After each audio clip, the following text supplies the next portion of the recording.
राजस्थान कांग्रेस के सियासी ड्रामे का पटाक्षेप आखिरकार 1 महीने बाद हो गया। दिल मिले ना मिले, मुख्यमंत्री अशोक गहलोत और पूर्व उप मुख्यमंत्री सचिन पायलट को गले मिलाने की पटकथा लिखी जा चुकी है। सचिन पायलट की कांग्रेस में कैसे हुई वापसी, चलिए जानते हैं इनसाइड स्टोरी विस्तार से। सबसे पहले बात करते हैं सचिन पायलट जिस दिन दिल्ली गए थे उस दिन से। जिस दिन सचिन पायलट दिल्ली गए थे, इनके साथ 25 विधायक थे। 12 जुलाई को सचिन पायलट ने अशोक गहलोत की सरकार को अल्पमत में होने का ऐलान कर दिया और सरकार गिराने के संकेत देने लगे। पायलट गुस्से में थे और अशोक गहलोत को सबक सिखाना चाहते थे, लिहाजा बीजेपी से भी हाथ मिला लिए। यह कहा जाने लगा कि सचिन पायलट अशोक गहलोत की सरकार गिराएंगे और बीजेपी के साथ मिलकर मुख्यमंत्री बनेंगे। मगर इस बीच इनके 3 साथी चेतन डूडी, रोहित बोहरा और दानिश अबरार दिल्ली के पंडारा रोड थाने का बहाना बनाकर मुख्यमंत्री अशोक गहलोत के पास जयपुर पहुंच गए और कहा कि सचिन पायलट का प्लान बीजेपी में शामिल होने का था, इसलिए हम उन्हें छोड़कर चले आए। कांग्रेस और बीजेपी की तरफ से सूत्रों के अनुसार यह खबर चला दी गई कि सचिन पायलट अमित शाह और जेपी नड्डा से मिलकर बीजेपी में शामिल होंगे। सचिन पायलट ने बिना वक्त गवाए इस खबर का खंडन किया और कहा कि मैं कांग्रेस छोड़कर नहीं जा रहा हूं। पायलट के ससुर से की गई बात। दरअसल सचिन पायलट गुस्से में बीजेपी के नजदीक तो चले गए थे, मगर वह कांग्रेस छोड़कर कभी गए नहीं थे। 12 जुलाई को ही प्रियंका गांधी ने उनके ससुर फारूक अब्दुल्ला और साले उमर अब्दुल्ला से बातचीत कर सचिन पायलट के लिए रास्ता खोल दिया था। गांधी परिवार ने पुराने संबंधों का हवाला देकर सचिन पायलट की मां रमा पायलट से भी संपर्क साधा था। सचिन पायलट ने परिवार को तो अपने राजनीतिक भविष्य की रूपरेखा बताकर समझ लिया, मगर उसी दिन से वो कमजोर पड़ने लगे थे। इस बीच मुख्यमंत्री अशोक गहलोत ने अपनी किलेबंदी तेज कर दी और दूसरी तरफ कांग्रेस की तरफ से बातचीत का सिलसिला भी तेज हो गया। युवा नेता दीपेंद्र हुड्डा ने राहुल गांधी से संपर्क कर सचिन पायलट को मनाने का जिम्मा उठाया। सचिन पायलट ने अपने पुराने मित्र कांग्रेस नेता बंवर जितेंद्र सिंह से भी पायलट को समझाने के लिए संपर्क किया। यह बात चल ही रही थी कि अशोक गहलोत ने तेजाबी हमला कर बातचीत को डिरेल कर दिया है।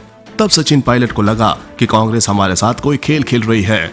एक तरफ बातचीत की जा रही है और दूसरी तरफ हमारे ऊपर प्रहार किया जा रहा है। मगर सचिन पायलट भी कांग्रेस के साथ खेल खेल रहे थे, क्योंकि वह बीजेपी में जाने का मन तो नहीं बना पा रहे थे, पर गुस्से में बीजेपी से जो समझौता किया था वह तोड़ भी नहीं पा रहे थे। सचिन के दोस्त भी मनाने में जुटे। इस बीच कांग्रेस नेता कपिल सिब्बल का ट्वीट आया कि अस्तबल से सब घोड़े निकल जाएंगे तब जागेगी कांग्रेस क्या।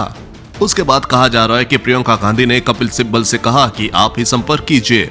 सचिन पायलट ने उसके बाद कांग्रेस नेताओं से संपर्क करना छोड़ दिया। गांधी परिवार ने अब कार्तिक चिदंबरम को इस मामले में शामिल किया, क्योंकि कार्तिक चिदंबरम सचिन पायलट के मित्र रहे हैं और राजनीति में आने से पहले उनके साथ मिलकर एक मेडिकल कंपनी भी खोली थी। कार्तिक चिदंबरम और पी चिदंबरम सचिन पायलट से बात ही कर रहे थे कि अशोक गहलोत ने हमला और तेज कर दिया और ऑडियो सीडी रिलीज कर दी।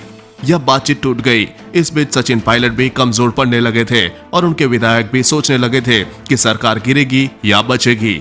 बहुजन समाज पार्टी के विधायकों के वोटिंग राइट पर रोक लगने पर ही सरकार बच सकती थी। कहा जा रहा है कि बीजेपी ने इस बारे में आश्वासन तो दिया था, मगर फैसला बीजेपी के पक्ष में हो ही जाए इसकी गारंटी बीजेपी नहीं दे रही थी। नहीं मान रहे थे अशोक गहलोत। राजस्थान में तीसरे मोर्चे का कोई भविष्य था नहीं और वह बीजेपी में जाना चाह नहीं रहे थे। लिहाजा सचिन पायलट ने मन बनाया कि 9 अगस्त को अगस्त क्रांति के दिन राजस्थान के सियासी घटनाक्रम का गांधी परिवार से मिलकर पटाक्षेप कर देंगे। मगर पूरा दिन सियासी मोलभाव में गुजर गया और उधर कांग्रेस आला कमान अशोक गहलोत को मनाने में लगा रहा कि तात्कालिक फायदा देखने की बजाय आप पार्टी का दीर्घकालीन फायदा देखिए। अशोक गहलोत मान नहीं रहे थे। इसके बावजूद प्रियंका गांधी ने सचिन पायलट को निमंत्रण दिया और सचिन पायलट राहुल गांधी के घर आए। इस बीच पायलट ने अपने साथ गए विधायकों को समझाया कि सरकार अगर गिरा नहीं पा रहे हैं तो बेवजह झगड़ा करने का कोई मतलब नहीं है। हम आपके लिए सम्मानजनक जगह की बात कांग्रेस आला कमान से करेंगे। कहा जा रहा है कि दोनों ने एक दूसरे से गिले शिकवे किए। प्रियंका गांधी ने कहा कि पार्टी ने इतना कुछ दिया और उस पार्टी को आप छोड़ने के बारे में कैसे सोच सकते हैं। तो सचिन पायलट ने भी कहा, जब उप मुख्यमंत्री बनाकर आपने भेजा था तो कहा था कि साथ में सरकार चलानी है, मगर वहां मेरी हैसियत एक विधायक से भी गई गुजरी है।